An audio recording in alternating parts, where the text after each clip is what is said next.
morning, everybody. This is Nate Manahan live from Indianapolis, Indiana. We're the High Five. We're going to be talking about what our best things that happened this weekend is. We're going to be doing a new segment called In Case You Missed It, where I introduce you to a meme that I'm guessing Brian and Danny haven't heard of, but over 100 million people have. And we're going to talk about how can you get past those big times where the people are just like, get off my lawn when it comes to sales situations. We're going to talk about what in the world is PCI when it comes to the payments industry, and do we really need it? All these things and more right here on the High Five.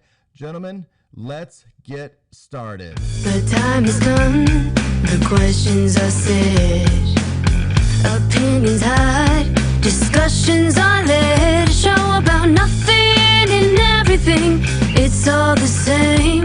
We've got sports, entertainment, sales, and marketing. It's time for the High Five. We've got it all covered. It's time for the High Five.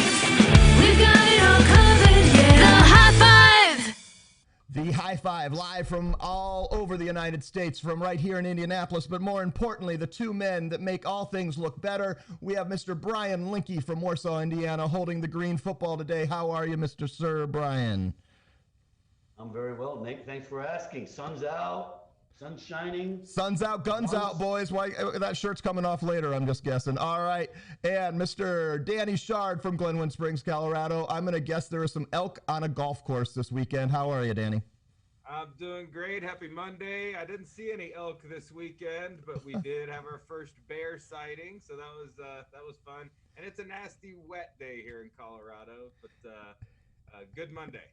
It is a good Monday. We are glad you guys are here. Thank you so much for joining us. Thanks for those who are watching afterwards as we start splitting this up in this 3 segments or 5 segments, depending on how many good things we say. We're going to talk to you for the next about 30 to 40 minutes about all kinds of topics, but the things we're going to start with this morning is, what is the best thing that happened to you this weekend? I'm going to go first to Mr. Danny Shard. Danny, what was the best thing that happened to you?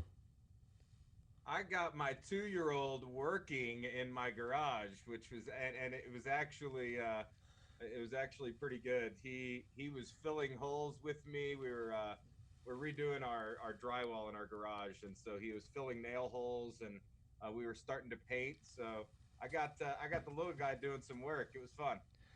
That is so awesome. At the beginning of the opportunity to, when you get, free labor, and eventually, you get to pay like 50 cents an hour later. That's where I'm in that, like, hey, I'll give you $5 to do this with me all day. And they're like, great. Hey, fun to hang. All right. I haven't gotten him picking up after the dog yet. That's my next goal for sure. That is what we need to do. All right. And Brian Linke, the best thing you did or saw or ate or whatever it was this weekend, what was it? I think probably if I had to say one thing, I was outside all weekend long. Weather was really nice here for the first time in a long time, and had my 2 boys out there, threw the football around a lot, and realized that I still had better hands than either one of them, and played a lot of horse in the driveway around the world, and found out that I'm still the best basketball player in the house. So those are probably the 2 things. All right, breaking news, ladies and gentlemen. We have found humility, and it is based in Warsaw, Indiana. It is Mr. Brian Linke. I think we can all agree he is living the dream there in his yard there north of Warsaw. Ready? If my body wasn't failing me, okay, you'd still be watching me. Well, not on TV now, but you give me about 6 inches, and I'm still playing in the NBA to this day.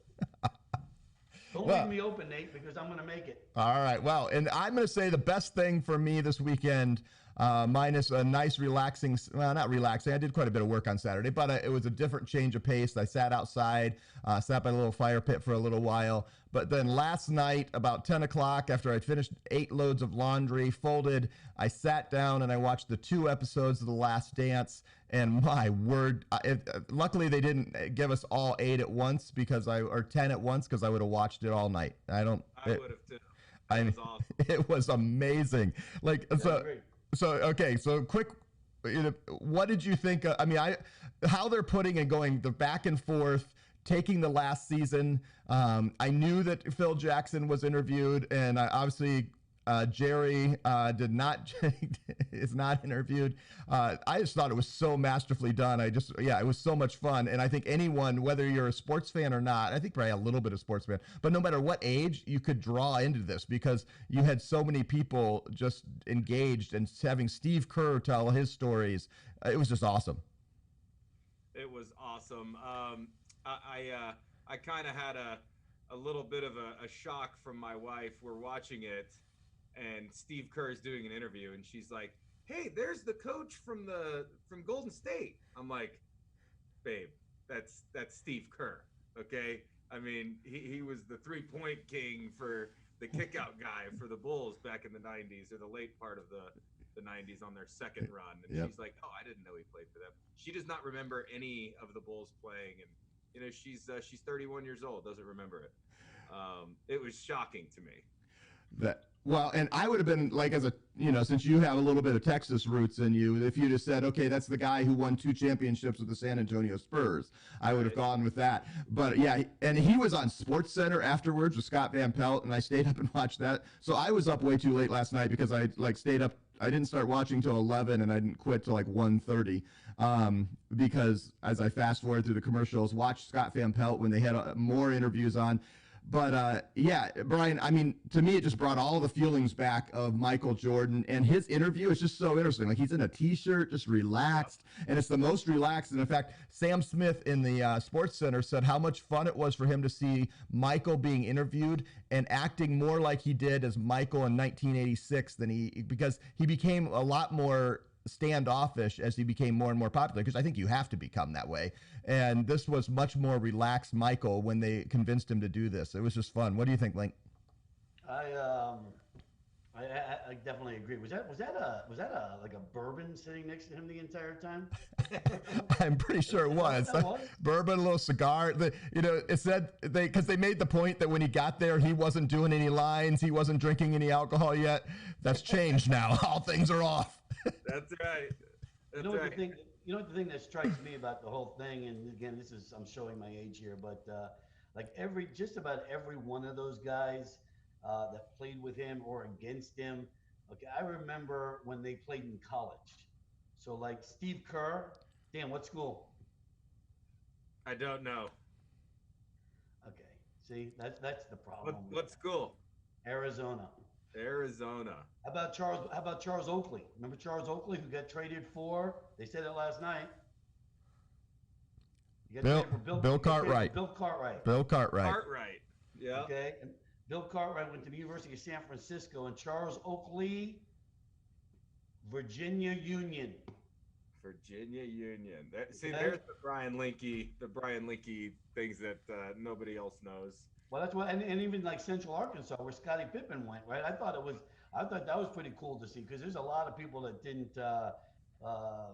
When he came out of college, nobody knew who he was, and he was drafted by, who was it? Seattle, I think, and then he got traded. Seattle, and then traded to the Bulls. I'd love to hear what stood out to you guys the most. I mean, for me, it was Scotty, and these are the details that I don't remember because I was a teenager and not paying attention to a lot of the details, but hearing of the deal that he had, which was, I think it said $18 million for 7 years. Terrible. The 122nd player or top paid player. He was like ranked number 2 and number 1 on the Bulls in nearly every stat, but was the 6th paid player on the roster. Just I don't know if he had the worst agent of all time or what. That's what I said. But I didn't know those things. Here's the thing. That's what I said. But the whole thing is, so like the guy they brought in, Jerry Krause, to be the general manager, had he had some type of compassion, okay, right? I think he would have. The whole thing is the reason that they had the whole, and he got traded or left the year after this one that they're talking about, and he went to the Rockets. Where a lot of people don't know, but that's where the whole rift came in, is because Jerry Krause wouldn't renegotiate his contract, and Jordan really never came to his aid to push it, because I think if Michael Jordan had done that, I think they would have renegotiated Scottie Pippen's contract. Which surprises me a little bit. Nate, what stood out to you? Well, I mean, for sure that Michael Jordan didn't like say, "Hey, he deserves more money. I'm making 32 million. He's making 2.2."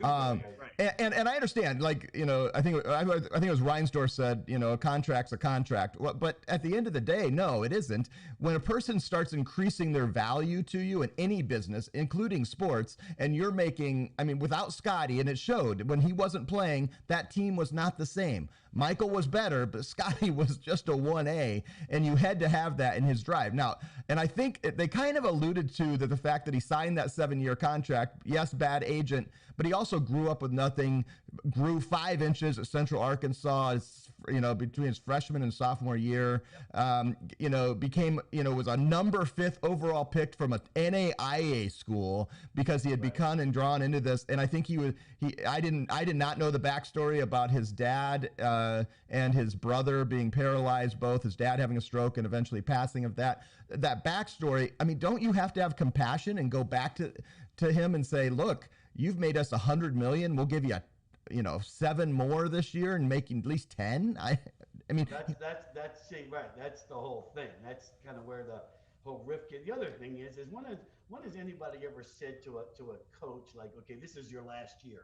You've won 5 rings and you're done after this year. I mean, I don't know. It's just, I mean, I get it. It's business, and that's how you have to do it. There's got to be some type of compassion in there, and Jerry Cross definitely didn't have it. Yeah, I didn't even know that happened either. Like, literally last year, make it a good one, right? Right.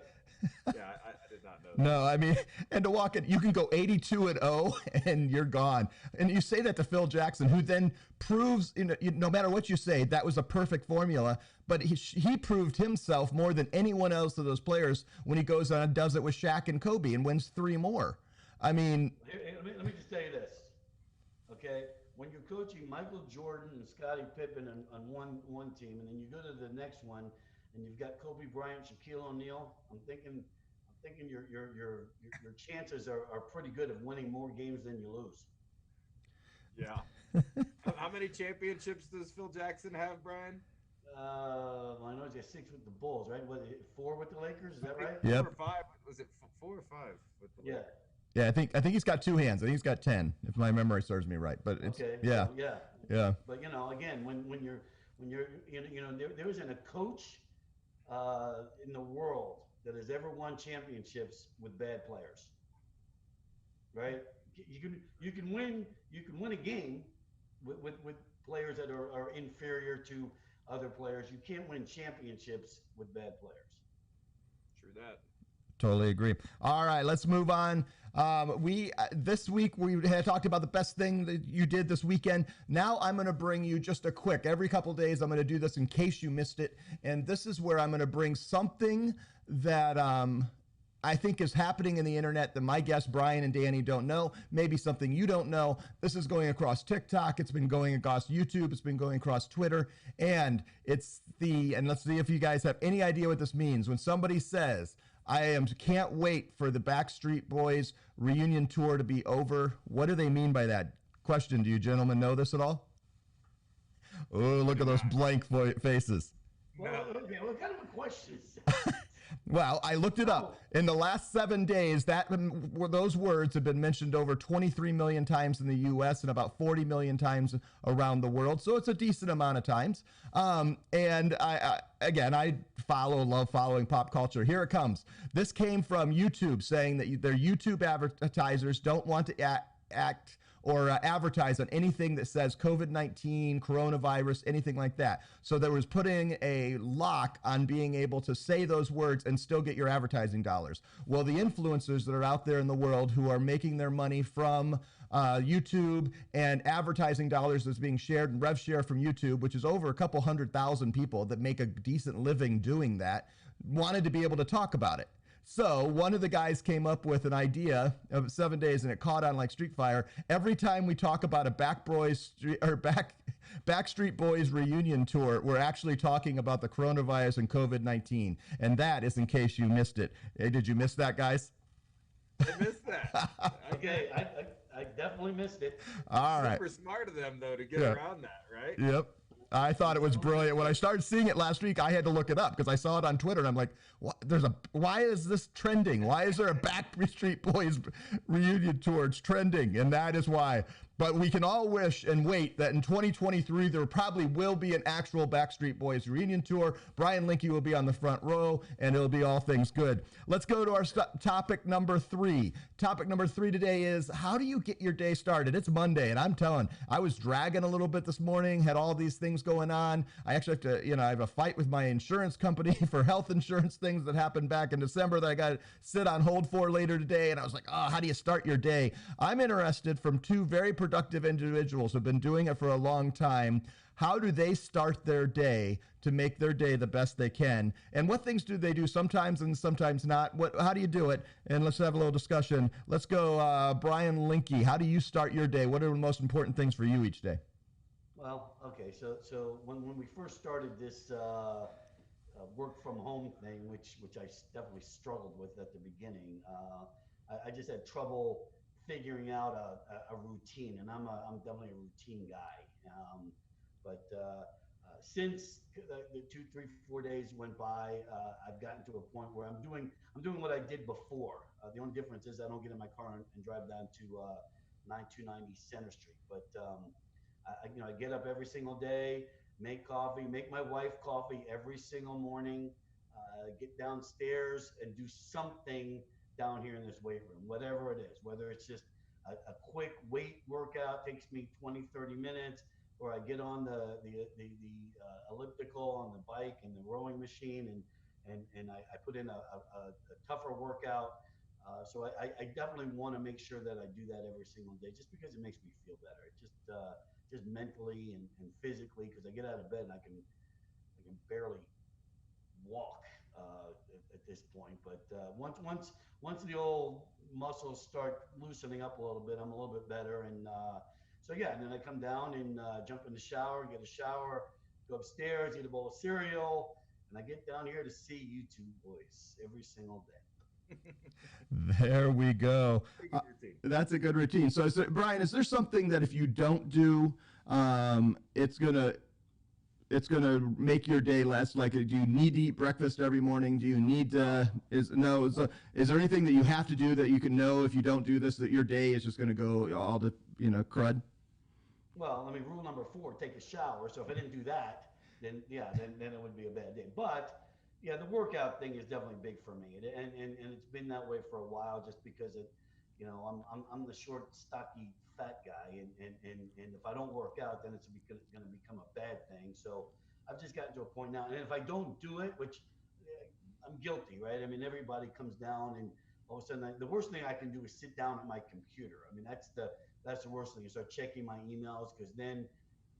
Then all of a sudden I look over, it's 9 o'clock, and I haven't gotten in the shower yet. So I try not to do that until the workout's done, until the shower's done.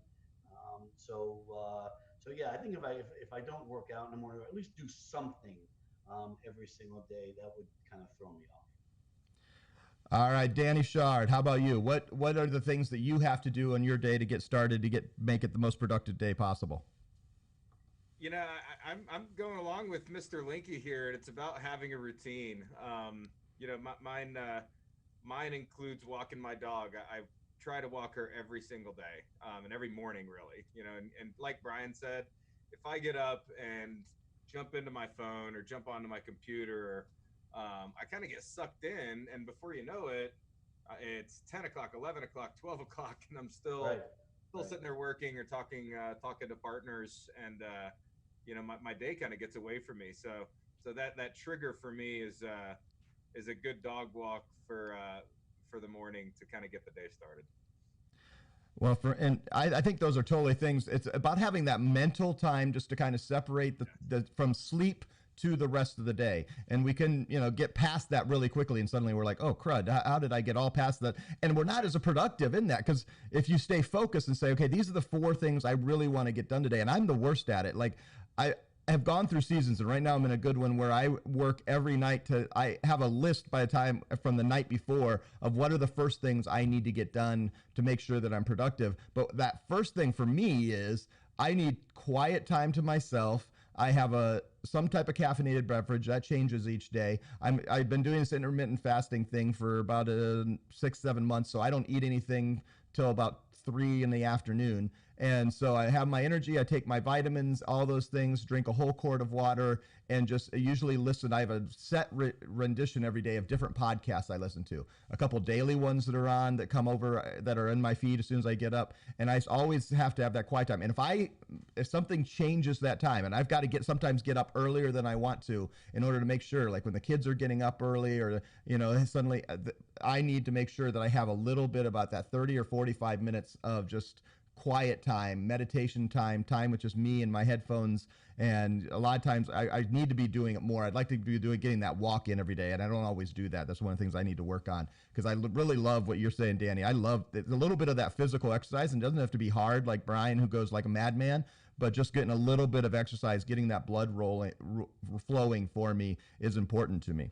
One of the things, Nate, I don't mean to cut you off, yeah. but like one of the things, I never thought I would like going to the Y, which happens to be like 3 minutes from my house. And the reason for that is I just know too many people, and I just thought that every time I would go there, instead of spending half an hour, 45 minutes, I'd be there for 3 hours because people would be talking to me.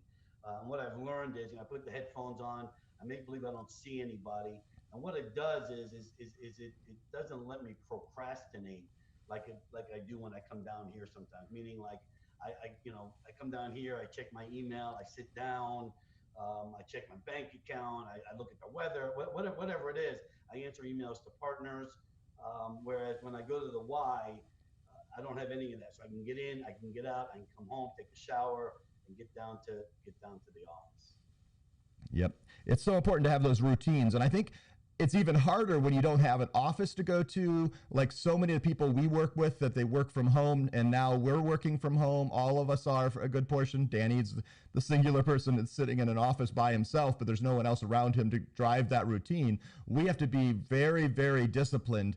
And I think, I would guess, for me, that's not a natural thing. I can tend to be very undisciplined and not be focused, and I have to like make those decisions to do it. For you guys, does discipline come like easy to you, or is that something you've had to make choices over and over to do? Dan? Brian? Well, I think the easy answer to that is, again, when you're around athletics and you're around sports, like I have been my entire life, and my kids have been, I think that definitely helps in the business world. And I've been talking to my younger son, who's about to graduate from college, with it. So, as far as like discipline, again, when you're involved in sports and trying to make yourself better to be the best player you can be. I mean, look at the Michael Jordan thing last night. I mean, he's the most disciplined, hardest working guy. I mean, there's no secret as to why him and Kobe Bryant are basically made out of the same mold, right? I mean, those guys they didn't take a day off. They kept talking about it, right? They didn't take a day off, and they stayed disciplined. And all of a sudden, you become the best player in the world, and your teams win championships. It's no coincidence. Totally agree. I mean, it's a way of life, and growing up in athletics definitely helps. But it's almost instilled. It kind of comes natural, Nate, once you kind of grew up with it like that. But you get guys like that. I mean, that literally make it a way of life and work their tails off to become the best players in the world. That's next level, right? So not a lot of people doing that. It's crazy. Okay, how come I didn't grow 5 inches in high school? Right? How come I didn't grow when I got to college? What happened there? Because God knew exactly how unattainable or how obnoxious you would become if you got another 5 inches. So he had to give you one thing that was an obstacle to you, because he was giving you so many other skills. I know. So, all right, now to our number 4, and I do see one comment. And for some reason Facebook's not showing me a name on my little app here, but it says someone added in one of the comments. It made me laugh. Any of you want to add homeschooling to your list? I'll send a kiddo to you. And that is a different world right now for sure. And I've been doing helping with some of that. And those who are managing the household with lots of kids in it, like right now I'm in a basement separated, but for the last 4 weeks I had to be up because my nephews were also here. I was in the living room, but now I can be separated from kids and dogs and kind of hidden in a corner here in the basement. But yeah, you add all that stuff in, it's a different world, that is for sure. Different world. All right, so number 4 today, what is a turnoff?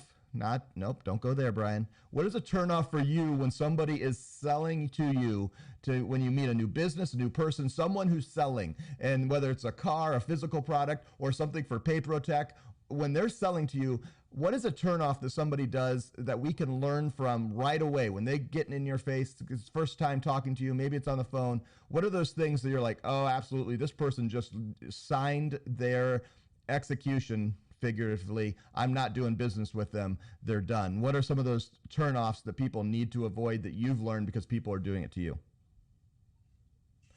For me, I think it's when you can tell that you're being sold immediately, right? Like that's a huge turnoff for me, which is where, I think the best salespeople are the ones that are making a connection and kind of having a little bit of a deeper conversation with somebody before they start talking about things. But yeah, for me, it's when I immediately know that I'm being sold and I'm being pitched. It's a turnoff immediately. How about you, Brian? I mean, I mean, that is absolutely something that I know. Man, and when you can immediately tell they're disingenuous, and the only way to not do that is don't be disingenuous. Don't be whole. Actually, be a person that actually is behind their product. But I'm going to guess, Brian, there are people that you absolutely won't do business with because they did something. What was that? Well, okay, there's a couple of things. I think the easiest example with this is when I go to buy a car, and there are so many. I don't know if it's just around here, but there's just so many guys that just won't listen, right? So like when you go and and they just want to keep talking, and they're not hearing anything that you're saying. That to me is a complete turnoff because it just breaks every sales rule that there is, right? First one who talks loses. Okay, well these guys are losing the entire time. And then there's other guys that it just happened to me where a guy let me walk off the lot. I just got done leasing for my wife a vehicle. The lease was up. I pay net one. Okay, I'm the best payer in the entire world. My credit is high, and he let me literally walk off the lot without leasing or buying another car. And I remember I got into my car and I'm like, okay, that guy could seriously be the worst salesperson I've ever met in my life because they don't listen. And when you have somebody I mean, all he had to do was just show me a couple of cars, have me test drive, and I definitely would have sent, because I didn't want to be bothered going anywhere else for whatever reason, because it's just not that important to me. I wanted something nice. I wanted something nice for her to drive, and it didn't really matter to me what it was, just as long as it had I don't know, leather and a rear view camera or whatever. So, but he let me leave, and so that to me is a definite turnoff. Is when I know that I'm on there and I know I'm going to buy something and the guy won't even sell it to me. And I think it becomes like, for me, I read this tweet the other day from Jason Fried. So if you don't know who Jason Fried is, he founded a company called 37 Signals. Long story short, they've done a lot for the at-home, working from home. He wrote a book on it, but his company had one physical office still that people would come and meet at, had a couple offices that they could have when they needed to have in-person meetings I think it was in Chicago. And he texted, or he tweeted and said that he had just gotten a call from his landlord saying, we noticed that your lease is going to be up in June. Would you like to extend to the end of the year for an increase of 10%? And he's like, one, you didn't look up who I was, which is obvious, so you should have known that we're decentralized too. Two, talk about not reading the room in this day and age. This is in the middle of a crisis, and you're trying to get more money to get them to extend their lease instead of just saying, you know what, let's figure out what we can do to get you extended. In fact, we're going to drop your, whatever that would be, and maybe there's no way to win it. But you got to read the room, right, guys? You got to read, and that's something that's not even the person in front of you. It's just the world around you, and start, being a real human and say, oh, crud, I'm not going to mess with that.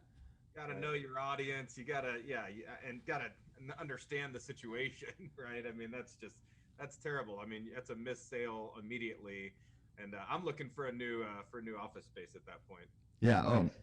Absolutely. And I mean, corporate real estate, I know, has to be shaking in their boots because let's be honest, after all this is over, there's going to be a major reduction in corporate real estate. And if you just signed a lease in February, you're kicking yourself in the shins because the prices are going to be going down because the inventory is going to be going up. And so we should certainly be watching that. But in the sales world, if you don't pretend that you don't know what's going on in the world. And the first thing for me, if you don't, whether it's a situation that you could easily know that I'm in because of doing just a 3 seconds of research, if there is something like that, or just knowing what everyone's going through in the world that's going around, if you're not aware, then I'm done. Because I get a lot of cold emails, and the ones I appreciate, and I always respond. I don't ever usually buy their products, but I always respond because I appreciate it when they've done a little bit of research about me, just even on a LinkedIn, search, made a comment right away that shows they know a little bit about me. And then I've been noticing on these, a lot of people just saying, hey, I know this is a stressful time. Just simply say no thanks anymore, but I thought I might bring this to you.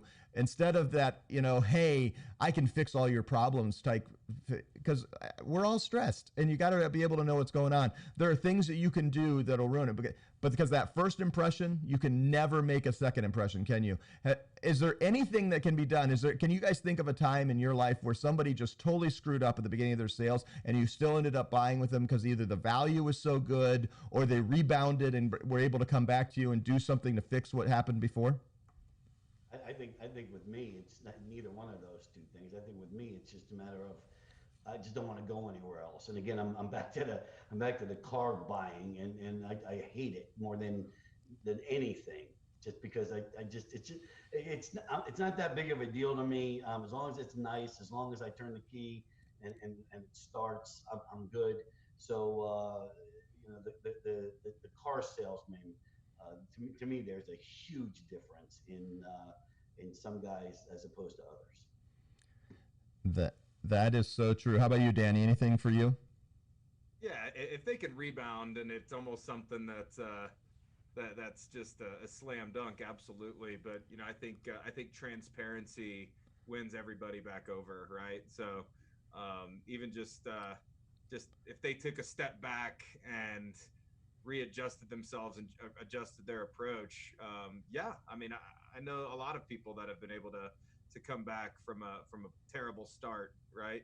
But it's tough. You gotta have a good package behind you to do it.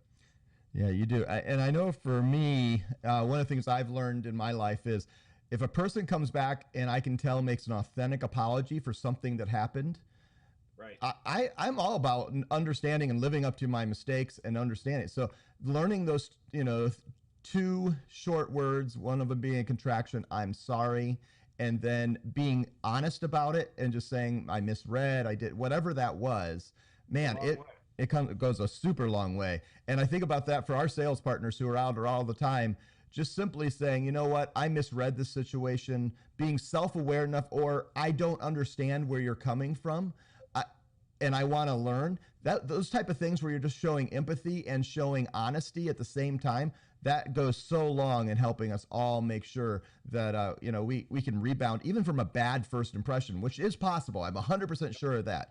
But you got to work harder even, because then the grind's even harder when you make that bad first impression. How about this? Just email partners@paperprotect.com. There you go. All right.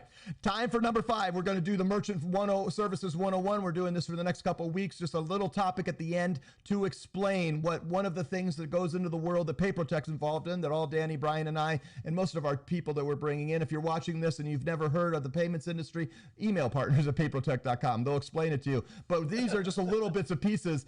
Payments, has a new thing. Well, new, how many years, Danny? A decade, PCI? But I'd say 10 to 12. Yeah, so newish in a little bit, but the PCI, Danny, as our certified payment professional and the guru of all things, can you give us the very short elevator pitch of what in the world is PCI? Yeah, because here's the thing: if Danny doesn't answer this, and it's not getting answered. I want Brian to answer this. Really? No. If Danny doesn't answer that, okay. Here's Brian's answer. Brian's answer is, okay, Danny sends out these emails and he highlights these things. Go to PCI Plus at paymentshub.com, and I'm reading it right here. And there's a phone number, and there's a website, and those are the things that I send over to partners. I send them to merchants, and because to me, it's really confusing. All right. So Brian, what does PCI stand for? Do you know? No, Payment card industry. I didn't. And know because that. the Well, you know what? Sorry, I did know that. and it's technically, we call it PCI just because they was shortened it, because the actual thing is PCI DSS, and so which is data security standard. Is that? I know Yeah. this. I know that our old company, Security Metrics, continues to send out emails Yes. to confuse us even further. Well, let's talk about that, because first of all, PCI is, let's go, Dan, let's get a short description. We now just said what it stands for, the Payment Card Industry Data Security Standard. But Danny, can you give us a brief overview of what that is? Yeah, it's something that's, I think, definitely needed, although confusing to a lot of people. But it's really about keeping ISOs, payment processing companies, platforms, providers, and merchants all compliant. And it's about reducing fraud, right? And and kind of mitigating risk as much as possible through merchant processes of card acceptance, through the way they're processed on the back ends, and even at all of our offices, you have key cards to get in, and fingerprint scanners to get on your computer. It's all about enhanced security because we're dealing with financials, and it needs that. So when it was implemented, I think everybody was like, "Oh, what is this? Just another hurdle to jump over." But it was something that was really needed, and it's progressed over the last 10 years. So Dan, let me ask you the question. So does every merchant, no matter who they're processing with, have to pay the PCI fee? Well, not every merchant. It depends on who the company is. I mean, we've got a lot of merchants that don't have to pay PCI fees because of the way our program is set up. Right. But every ISO does incur a cost from the PCI DSS Council. Right. So, Well, and they pass yeah. it on to the merchants is a different thing. There is no such thing as being PCI compliant and it happening for free. It just happens. The question is how it's paid for, whether it's being used. There's third parties. Some people bring it in-house. Everybody does it slightly different. The end of it is about being secure for the merchant, making sure that the card data that they're collecting, that they can't abuse it. No middleman is going to get involved and get a hold of that card data. And the end was that there were major breaches. When this happened and everything went in, I wasn't in the industry at the time, when they brought this to, and it was really the card brands circumventing and saying, we don't want any more regulation than we already have with the government. So we're going to come together with this council, agree on how we're going to make sure it. So things like what was happening, and the Target breach a few years ago, where the guys were actually putting skimmers on all the thing, and they were getting a hold of millions of cards, and there was no way and process to evaluate, is this actually a secure transaction? What were you going to say, Danny? No, I was agreeing with you. Yep. So, and I think that's becoming more and more, it's our, for understanding payment, it is a necessary, I don't want to call it evil, but it is a protection. Now, here's the other thing. It can be abused, and we're seeing it's a profit center, and the third parties have got us, starting to raise their rates, so then the rates go up and it's all over. Danny, when it comes to people in the payments industry, where do you see that it's being abused, and how can us as people that are trying to be transparent in our business, how can we help people understand that what are the bare basics for PCI? What do they absolutely have to make sure they're covered with? Yeah, really, you can tell the abuse whenever the fees are just outrageous, right? And the process of becoming PCI compliant is outrageous, which our process several years ago, I would say might fall into that. And I think the majority of providers out there where it was just difficult, right? It took hours for a merchant to become compliant, and they had to do it annually. And if they didn't, they were charged, at the time, our non-compliance fee was $29.95 a month. And that's meant to trigger a merchant to say, hey, I want to stop paying this. Let me take the time to become compliant. But when you hear of other providers that are charging $99, $125 monthly non-compliance fees, obviously they're trying to get the merchant to respond and go through the process, but that's overkill. That's completely unnecessary, and that's where a lot of companies are turning PCI into another profit center, another revenue stream, which is unnecessary completely for businesses. So, for merchants to be compliant, they've got to be set up with a reputable company that's taking care of that for them almost entirely, other than verifying that their processes are up to compliance. Is just like you said, Nate, how they're taking payments, not storing cardholder data, the solution that they're using is compliant, and really helps them and is proactive in validating compliance if they need to do so, so they stop paying fees. If they don't have that experience, they don't have that proactive communication, and they're not really being worked with on that side of things, that's when it's time to look for a new company. Well, and you need to be PCI compliant. You need to make sure that you're collecting all the card information in a secure way, doing it that way. But it's become now, it's not that cumbersome just to become PCI compliant, because we're putting out hardware and software that is PCI compliant to begin with. All you have to do is make sure and answer and verify that you're not collecting card data yourself and taking it and putting it on a sticky note and putting it underneath the desk. And, so not just verifying that you're following a few key rules that you should all be doing, and then we can move forward. And if something happens, you're covered by breach security or insurance. And one of the things that's common in the PCI world is saying, look, if something happens and you've done all these things, we're going to cover you. What does that mean to have PCI insurance? So that means, there's, like I was saying earlier, that fraud is rampant, right? And there's been several cases, and you mentioned Target, which is one of the largest cases that I think we've heard, as well as like Home Depot and things like that, where transaction information and cardholder data got into the hands of some of the bad folks, and they started using those to run charges. But that insurance is exactly for that. So a lot of businesses might not take the proper steps to make sure that their IP address is secure, and that everything on their end is 100% on the up and up. And if they were to get a hack or a security breach of any kind, it can go against them financially, in a lot of cases significantly, depending on the size of the business. And so that insurance helps them cover that, especially if they've gone through all of the processes to become compliant and are working with a company that's providing compliant systems and things like that. So the insurance is huge and massive, and a lot of merchants want to make sure that if you've got a PCI program that you're validating each year, that you're making sure that you've got some insurance coverage, because anything can happen. Dan, why don't you go ahead and give everybody the email address for PCI Plus and the phone number. Oh, go ahead, Brian. Do you have it? I do. It's just and again, I just go off of what Danny sends out, and he does a really, really nice job with it. It's PCI Plus at paymentshub.com. Yeah. And the phone number that we've got, 800 363 1621 1621. And it's such an easier way than it was before. And the way I know that is because every time I've given it out, I never hear back from the merchant or the agent, which tells me that obviously it worked. Yep. Yeah, something we tried new this year with our partners, NAB TMS, PayProtech, is we've got the PCI Plus team that's a proactive team. So a lot of merchants, depending on the solution they're using, are automatically compliant based on their type of business and the solution that they're using, as well as pricing structures and things like that. But our PCI Plus team actually proactively reaches out to merchants and lets them know if they need anything to validate compliance. They even send over a quick DocuSign that just says, here's everything you need to validate. Just electronically sign this and you're good to go.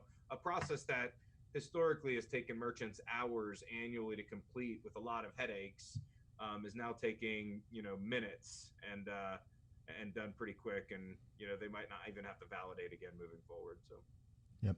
And that's just one way that our team here at PayProtech is trying to make it easy for our merchants and easy for the partners who are supporting our merchants to make sure that PCI isn't this cumbersome, overwhelming piece that just gets so frustrating, because we're seeing with our competitors when they're charging that non-compliance fee that is so high and over the top, that frustration goes to the merchant, because some of these merchants, they don't notice it for the first 2 months, and then they're like, man, I'm $400 in, and all I needed to do was make a phone call. Why didn't you call me? And we need to be reaching out both and hitting it from multiple ways. Not only the PCI Plus team, that's what Brian was sharing, of how that team can help a merchant make sure they're compliant and make sure that you understand what's going on, but also as our partners, making sure you understand the basics of PCI and when they need to do something and they don't. So if they have a pay anywhere with PayProtect, Danny, do they need to do anything?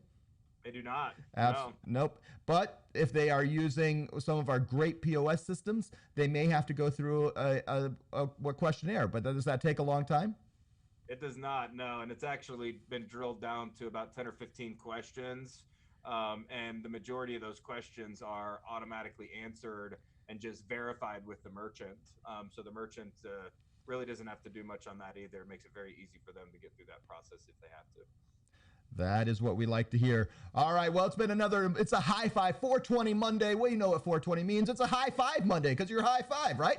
So it's been another great day. And so as we get finished up, Danny and Brian are going to give us our closing sentences of encouragement and challenge as we get excited to see what this week is going to hold. We are to the place where I believe we are at the end, where we can see the end of the tunnel. The lights are shining down there. We know there's opportunity. If you're in the PayProtect world and the ecosystem, you're going to hear about some exciting things over the next couple days and weeks where we're trying to say and be proactive. As Danny likes to say, we're done playing defense. We're playing what, Danny? We're on to playing offense, and it's exciting. I think we're starting to see some states opening up into this phase one of reopening, and it's starting, right? So the light at the end of the tunnel is here, and it's time to prepare. We're putting together a lot of things to help partners and help merchants. So stay tuned for what we're going to see in the next 1 to 2 weeks that are rolling out. Pretty exciting, especially as things start to open up. So let's get ready. All right, so let's get ready to close. Brian Linke, what words of encouragement and challenge do you have to say to us? Well, I'd like to give a shout out. So right now, the first shout out I'd like to give is for POS Service Team, led by Robert Springer, Tim McCaffrey, Mike Crocker, and William Woodminer. I think they're doing, especially with the time that they've been out of response for you. So I just want to give a shout out to those guys down there in Indianapolis. Very week. It's going to be a good week, and on that, I'm going to bring that down. I'm going to stop that music because I'm going to bring up, give me a second here. I realized I'm not in the right spot. That's what happens when you jump in. I've got to come back here. Now, I can do this and bring it up. Let's close off with the first one. We'll see you guys tomorrow. Opinions Thank you so much for discussions are led, a show about nothing and everything. It's all the same. We've got sports, entertainment, sales, and more.